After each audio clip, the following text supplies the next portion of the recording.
Hello, everybody, and welcome back to the second episode with Marcie Detroit on the Jack the Lad podcast. If you haven't listened to that episode, jump back to, I think it's episode 48, which is Marcie's first episode, and you can get the lowdown on Marcie. Welcome back. Hello. Hello. So in the previous episode, obviously we spoke about your sort of injuries that you've had and you performing and stuff, and the stigma around it all. Has that ever been an issue for you? Has it stopped you from, obviously you said about relationships and stuff like that and people like that? How does, and you were saying how men sort of are always the ones to bring it up and say, how do we address that going forward, as a society? How do we say, look, just because you train at pole dance and you go to the, your clubs and all the rest of it, that doesn't mean you jump straight to slag?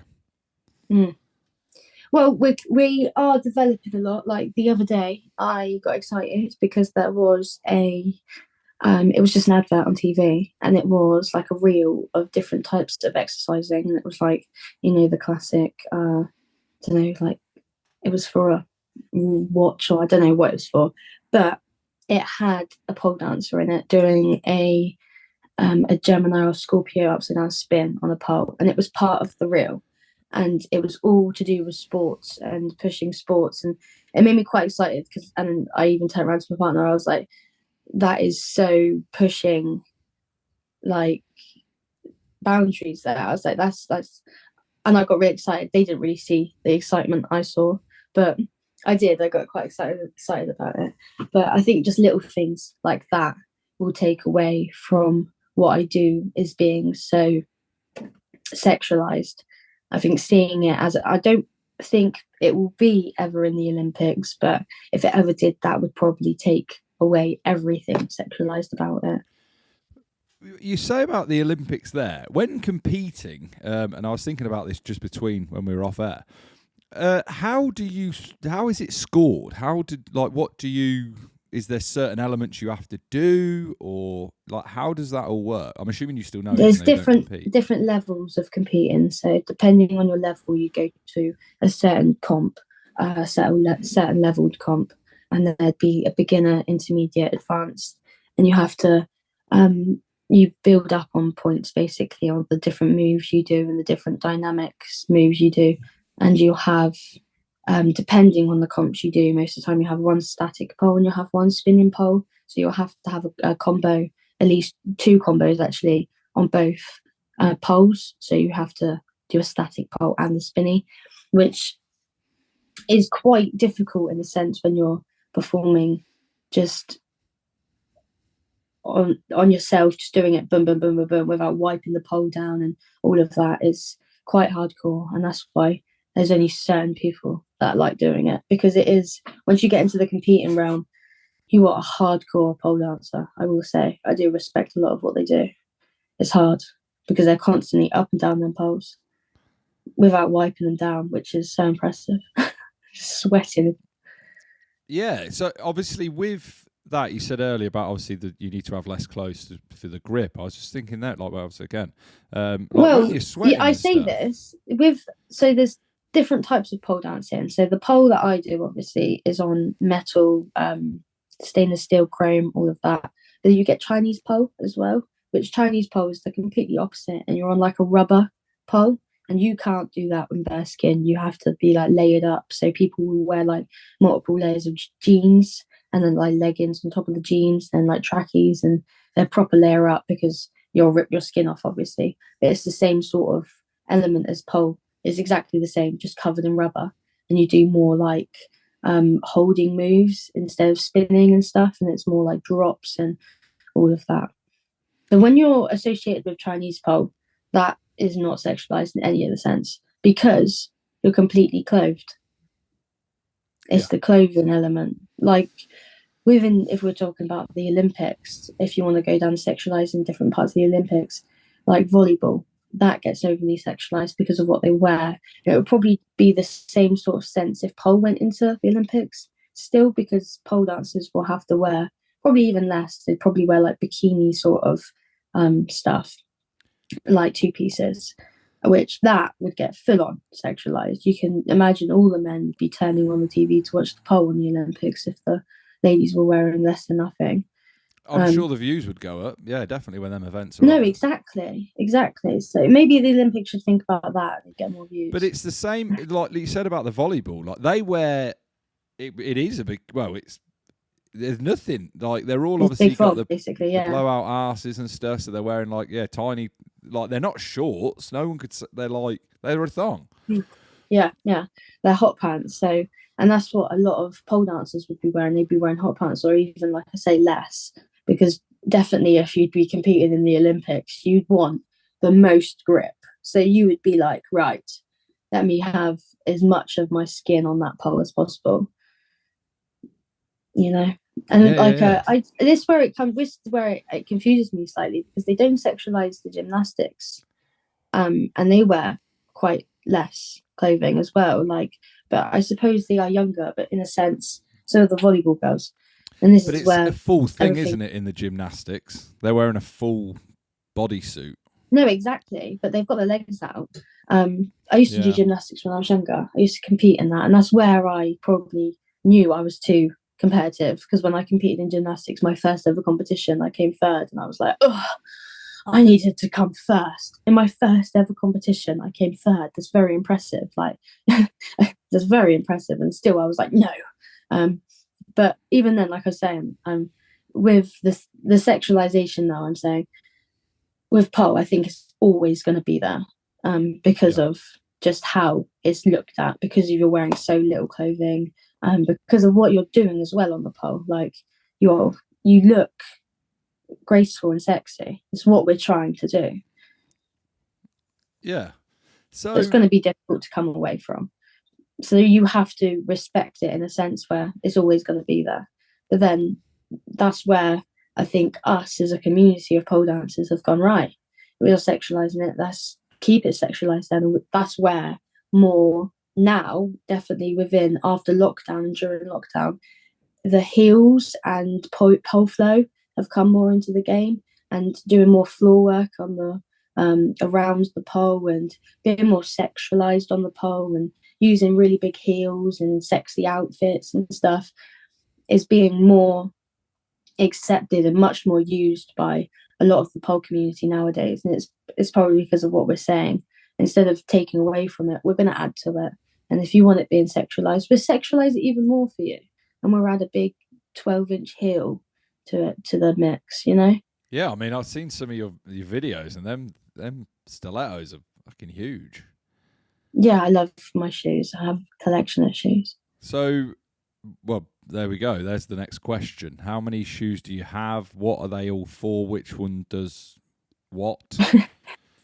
So I started collecting them during lockdown, and I started off with like the small, just like 4-5 inch like platformer ones, and they're just like simple do up ones. But then I started seeing the big boots, and I was like, right, I want the big boots, and they're more for you get up the pole grip on your legs as well. So I love performing in my long boots because you don't have to worry so much about sweating, because you've got just a big metallic boot that's just attaching to the pole, which is lovely. It makes it much easier. With the boots, though, I will say they're lightweight on your feet. Yeah. So when you're like doing the moves as well, like pole flow in a sense is harder because you've got a weight on your foot that you're having to lift and drop and all of that. But I will use different shoes depending on the routines I'm doing. If I'm doing a more flowy like sequence, I use a shorter stiletto. If I'm doing a more up the pole, longer sequence that I need grip for, I use a long big boot. So when you're learning the different what's the word? Like the different moves on the pole, How long do they take? Like, what sort of a beginner move that people do? How long would that normally take someone, on average? And then how do you, sort of step up each time, and how does it progress?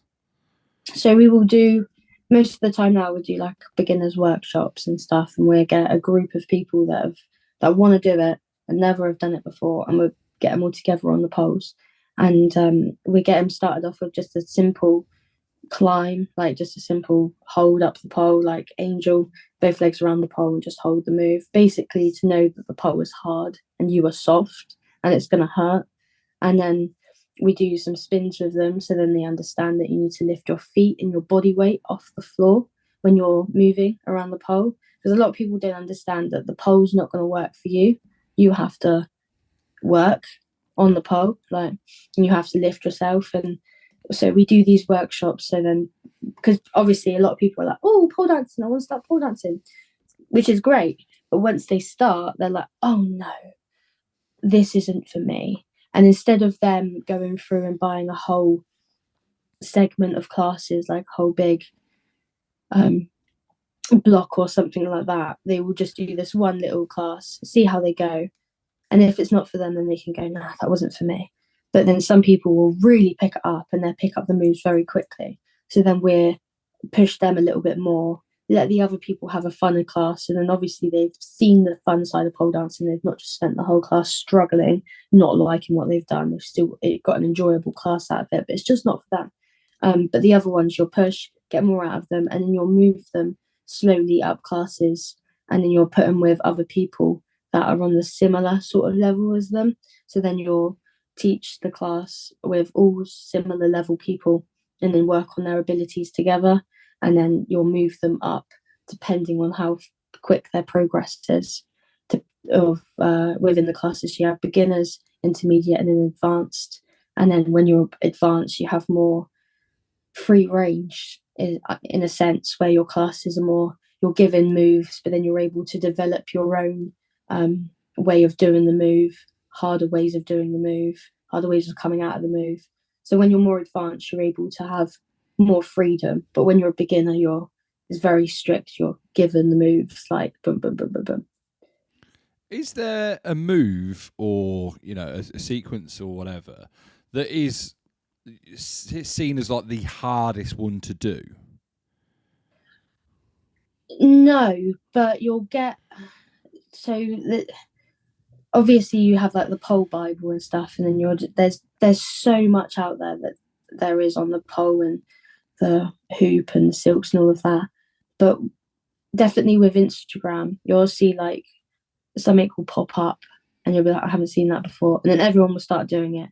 And that's how the new moves will come into fruition, because one person will do it and everyone will start doing it.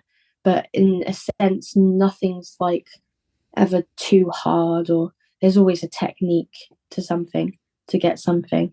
Most of the moves that are just completely strength based, done by all of the like men pole dancers that just want to throw themselves in weird positions on the pole. Whereas you get other, like, people find their own pathway in pole, and it's not about competing to do the hardest move. It's finding your own way of doing it and making it look nice, and everyone's showing off to each other. That's where I like pole and aerial, in a sense, where it's not like such a competitive environment. Definitely on Instagram, everyone's very, oh, I love that move, I'm going to go teach that next week. And then it's very, oh, thank you so much. If you just do it this way, you'll get it a little bit easier. It's much less competitive than maybe UFC or something else like that. I can imagine the UFC Instagrams are very toxic.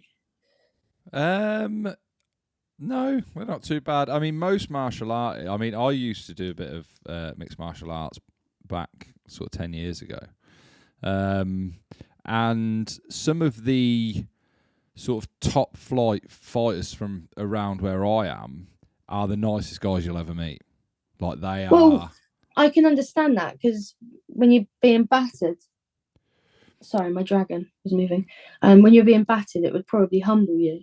So I can understand that in a sense. But then when they're competing to be like, so what I'm probably thinking of is when you've got the build up of a fight and you've got all this stigma on the Instagram and stuff of the build up before the fight. Yeah, and you get all of the competitiveness. Yeah, the controversy obviously sells the fight. I mean, Conor McGregor is the. Obviously, yes, that was like the mega. He's like everyone's favorite fighter now because of what he did. Yeah, he's got his own movie. Yeah, but a lot of the people, I mean, there's certain sort of martial artists that absolutely hate that side of it. They're like, look, I compete in martial art or mixed martial arts because they want to show that they're the best at that. They don't need to sell whatever, they're not here to sell stuff. They want to compete in this sport and show that they're the best. So there is sort of a wide variety of that. But in day-to-day life, yeah, some of the most, like the best people around here, you'd meet them, and if you didn't know they did that, you wouldn't never ever dream that they did it. They're so nice, but it's because of what they're capable of. They're content in all situations because they're like, well, it's fine, knock a drink out my hand. It's fine, mate. So it's just right. It's like they're not.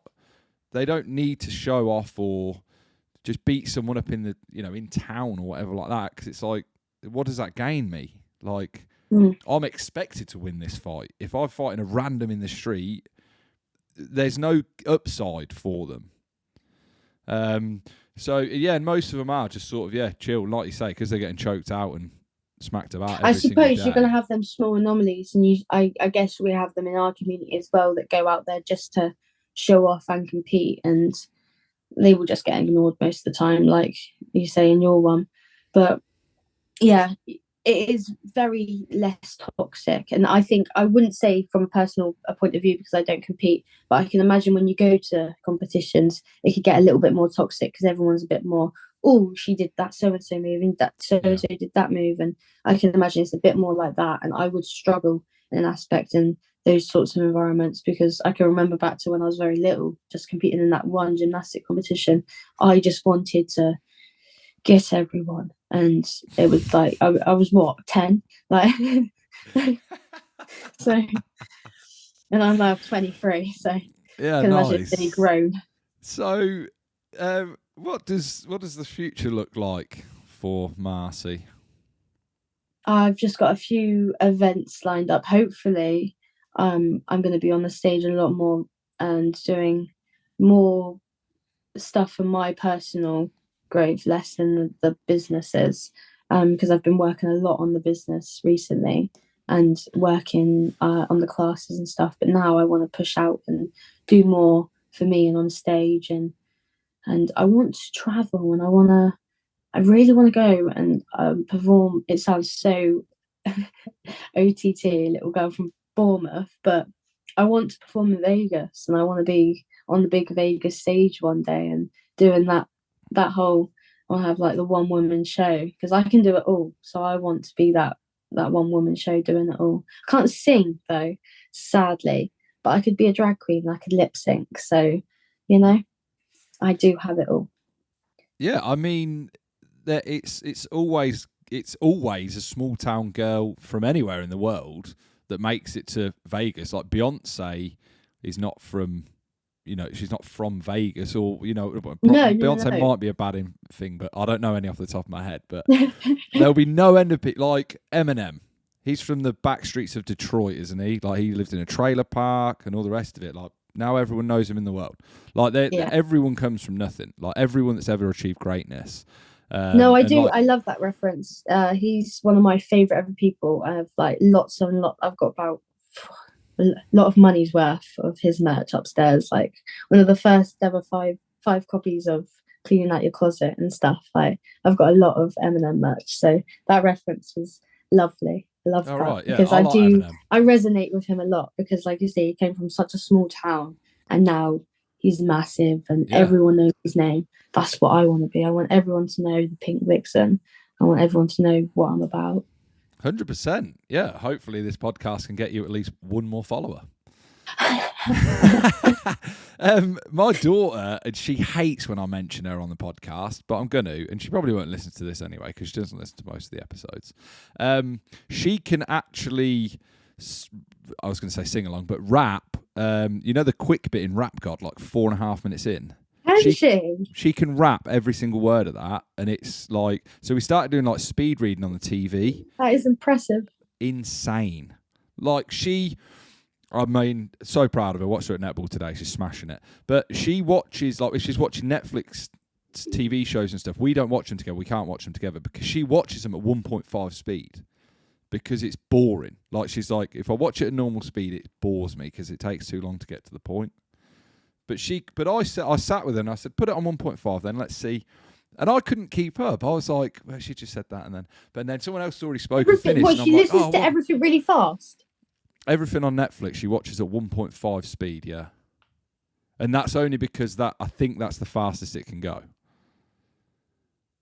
She might have superpowers, you know. That might be something weird. She's like, she's Stranger Things. She's incredible. She watches everything, anything. No, it's like something. Oh, like Stranger Things. Yeah. She loves that program. She's mad for it. Tell her she's 12. Like 11. God, that's crazy. And yeah, she can do that Rap God bit, and it's just like, yeah. Of course she can if she listens to things sped up. I bet that's well slow for her. But she's like, well, come on, let's double time this. Yeah. Oh yeah, she'd do it on 2 times if she could. But I'm pretty sure Netflix is only a 1.5 thing. But yeah, so it's crazy. We sat there for like 5 minutes, and I was like, I have no idea what's going on here because I don't know who said what to who here because I can't keep up. And she's like, well, I think you said that to him. You should do like little experiment things on her and see if she can like test her with little things and try and like push the ability to see if you can grow the ability. Oh yeah. We push her no end, like big time. She's just finished swimming because she doesn't really enjoy it. And in December, at the start of December, they asked her to step up to regionals. She was county swimmer. They asked her to step up to regionals, and she's like, I don't really like it. I'm going to stop. But whatever she tries at, she just seems to smash it. Like I used to do that, and then I'd stop when I was like at the peak of it. And I remember I did that with swimming, and I was really good. But then, you know, when they do the lane swimming and they're really quick and they have about 5 or 6 in a lane and they'll just be bang, bang, bang, bang, bang. Yeah. I was petrified of that. And I remember my teachers would be like, no, you're really good. You should do this. I'd be like, no, I'm not getting in that pool with them piranhas. Like, it just looked like a load of like, it was crazy. I wasn't, so I quit that. I quit everything I did. She's been doing that since she was 8. She just won the under 14. She got the fastest time at the under 14 swim meet. She's only 12.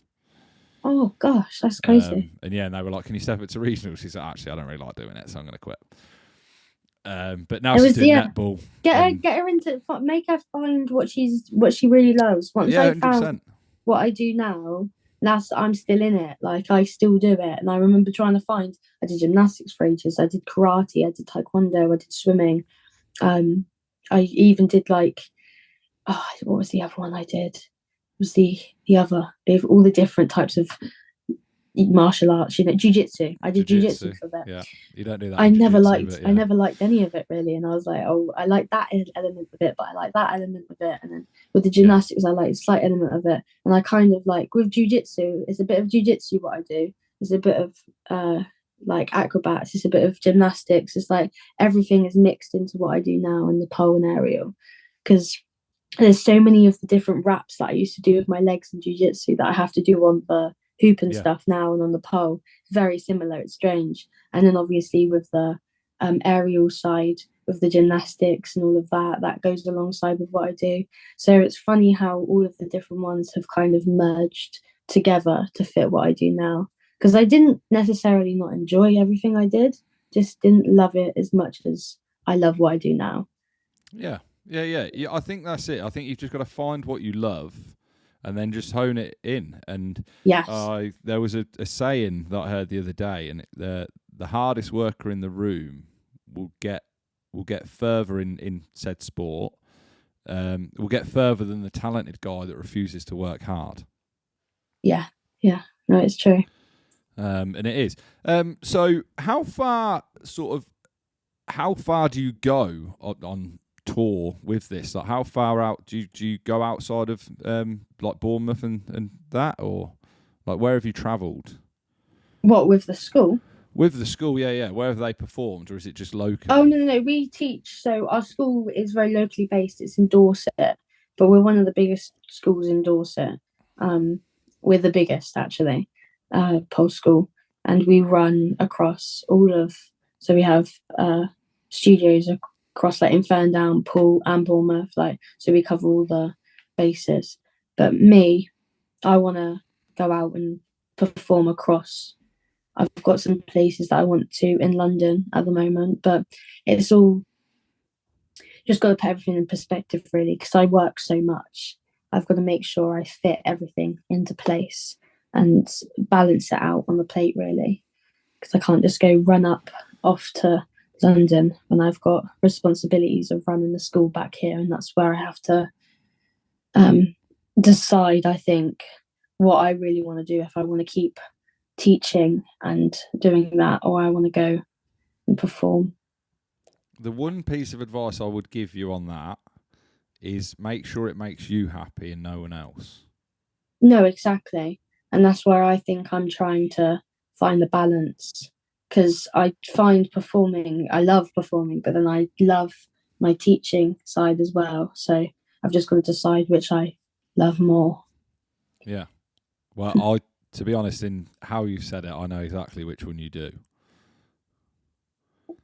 I think I do, but then I think I don't at the same time, because I enjoy what I do a lot, and every day is a new. Like, I get new people every day with what I do. I teach kids as well, and that's like one of the funnest things when you get like the little ones.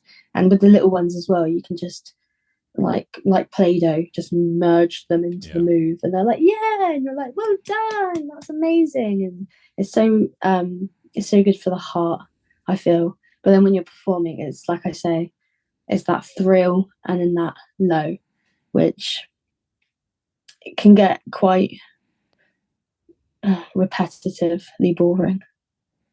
Yeah. So is there anything more that you want to cover or, go into more detail about that we haven't already? I'm not too sure, to be fair. On the subject of men, would you ever consider doing pole? Doing pole dancing? Yes, because obviously I have a few men that come to my classes, but like with men, and not just gay men either. I have a lot of straight men that come to my classes that enjoy doing what they do. Yeah. I mean, I'd give it a go. Yeah, 100%. It's not something that I've ever given any thought to doing, if I'm honest. Because I've got the podcast. I go to the gym every day. Run 10K almost every day. Because with the gym, I don't do the gym because I can't get on with the gym, but I get on with the pole. Would you ever want to replace the gym with like an aerial, not per se pole, but you could do all sorts of stuff? You could do strops, trapeze, cordelies, all of it. No, I don't think so, if I'm honest. But mine's more, I don't know, maybe. I mean, I'm not. I've never given any thought. If I'm totally honest, I've not. I've got there's a few girls that I have on Instagram like that I know from school and stuff like that. Like they put their and they go to pole dancing classes and all the rest of it like that. And I see them, I'll like them if we're still sort of in touch or whatever.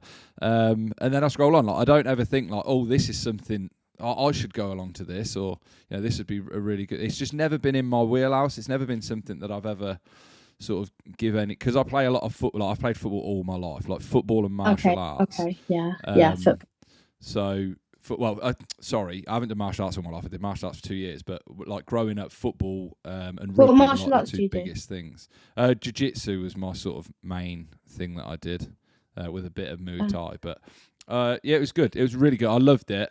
And again, the school I used to go to was it was an MMA gym, so there was no grading. No belts. Okay. No, I'm I'm all right. Well, I used to be all right. I mean, I'm trying to teach my lad it now, but he refuses. He won't go to a gym. Like, we've got a Gracie Jiu-Jitsu, like, literally down the road from us. And I was like, if you go there, mate, you get your black belt from there, people will know your name. And he's just won't. And like, he's 6, but he'll wrestle with me, and I'm teaching him all that I know, which is, it's pretty in depth. I know a fair bit. Do you know what I mean? I was quite intense. I was going like 5-6 days a week, every week for like 2 years. So I crammed in a lot of sort of knowledge within that time. And that is like, that side of it like sort of annoys me with people when they're like, oh, I've been going jiu-jitsu for 2 years.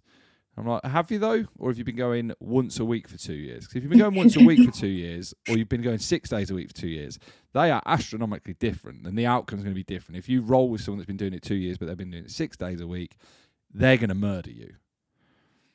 Because they've had 6 times of actual learning than you. Like, when you condense it. So it's hard when I say to people and that about, you know, like, I only did it for 2 years, but yeah, I did cram in a lot, and I've retained a lot of it. But yeah, I'm just, this time last year I was like 18 stone. And I just, it was Christmas last year, and I just said to my dad, like, I'm interviewing all these amazing people. I was ex-military and stuff, and I used to be like super, super fit, and I just let it just slide by the wayside, really. It was once I hit Civvy Street, I was just like, fuck this. I'm just like, I never went to the gym, never went out for runs, never did anything, even stopped playing football. And I just said to my dad, I said, I need to get this in check, because I don't want my kids seeing me and looking at me going, that's all right, that's fine, that's what they aspire to be. I want them to look at dad and go, fucking hell, dad's like the fittest dad that comes to the school. He fucking goes running every day, you know, perfect example, doesn't go out drinking and get messy. He's always there for us. And that's how I live my life now. Like, I just live my life thinking, what would my kids say if they saw me doing whatever I'm doing? So yeah, now, and it's all stems from the podcast. I'm meeting all these amazing people that are doing these amazing things, and I just think, well, I can do that. If they can do it, I can do it. And that's my mindset now. And it's just that, making the kids proud is my number one goal, and wanting them to be like, for my daughter, I want her to think that marrying a man like me is the pinnacle. Marrying a man like my dad is my aim. I'd be like, that's amazing, Caitlin. And for my son, if I can grow up and be like my dad, again, I'd be like that, you know. And not just saying it because I'm his dad and or the rest of it. And he looks at dad and goes, "Fuck me, dad. Like, you do a lot. Like, do you know what I mean?" And that's where it is. And I just don't. And now it has hit me, especially in this last year, that anything I do, they will see, and like on the podcast and stuff. And that, you know, this is going to be online till the end of time. So I just want, whenever, you know, when I'm gone in however many years, 50 years or whatever, that, you know, my kids' grandkids, or my kids' kids and grandkids can look and be like, oh, look, there's Granddad Jack, and he, you know, he did all these amazing things, and he spoke to all these amazing people, and he, you know, went and travelled the world with the military and all the rest of it. And it's just all of that sort of stuff. And I just think that people these days are just happy. Like, obviously, food and stuff is easy convenience now. You can go to McDonald's, you can go, like, I can get it delivered now, for God's sake. And it just makes everything a lot easier for people. And I think that's where a lot of these issues come from, that people have got so much time on their hands that they've got time to pick people up. But back to your original question, because I've got very off of topic there. No, I resonated with that a lot. That's what I found. I found my love within what I do, and I had to, because I had to lose my weight, I had to find what I do, what I love to do that. I think that's what you found within your jiu-jitsu and the gym. You found something that you could actually enjoy to do every day, instead of just dragging yourself out to lose that weight. You were doing something, and you were building like a legacy alongside that. I mean, I start every day now. I get up at like 4:00 in the morning every day for work, and I wake up in my head. I'm like, I don't want to do this, but I walk straight into my bath, cold plunge every single morning now, and it is horrible. It is like the night before, I'll run the bath, obviously, because I don't have time in the morning to run it. So I'll run it up, and then I'll chuck some ice in the morning, jump in. It's freezing. It's horrible. I don't enjoy it while I'm in there. Anyone that says they do are lying. You're built differently. There's a million things that I would rather be doing than sitting in there freezing my tits off. But I know that if I can do that at the start of the day, then anything else is fine. I'm doing something that 1% of people do, So I can do everything that the 99% people do. Do you know what I mean? Why the cold bath? It's really good for recovery. Like, since I've been running, I've been looking into it and stuff, and I was Why like, if every I'm going to morning? because I'm running every day. I'm running every day. So okay, as soon as I wake up, because okay, from what I understand, doing it, like, if I went out for a run and then got in it afterwards, it completely eradicates like the protein, like the recovery process of your muscles, because you're like constricting them and your blood flow and everything. You need to have like good blood flow. So I go sauna straight after gymming, usually like after my run. And then the morning, because then it sets me up for the day. And again, it wakes me up. It's all gravy. Wow, that is dedication. I can see that we're obviously pushing on for time now. So I do this with a lot of all the guests now. I just want to get your sort of piece of life advice or advice in general for people that want to get into your craft or just life advice, really. I live a lot by just not caring what people think and just be confident within you and love who you are. And find, even if you struggle to love who you are, find that one little thing that you love about yourself and work on that one little thing and then build up that love from there. And I'm all about, like self-love, self-improvement and confidence. I think confidence is key. You can kill a room with confidence. So live your life every day, pushing just pure confidence out there, and the rest will come to you. Yeah, 100%. Couldn't agree more. Yeah. Well, thank you very much for coming on the podcast, Marcie. It's been a pleasure talking to you. Thank you for having me. It's been lovely to just chat, waffle. Yeah, no, that's what I mean. I mean, a lot of people don't get to do this, and people this day and age don't do this very often. I mean, I know it's not face to face, but this is as good as it gets.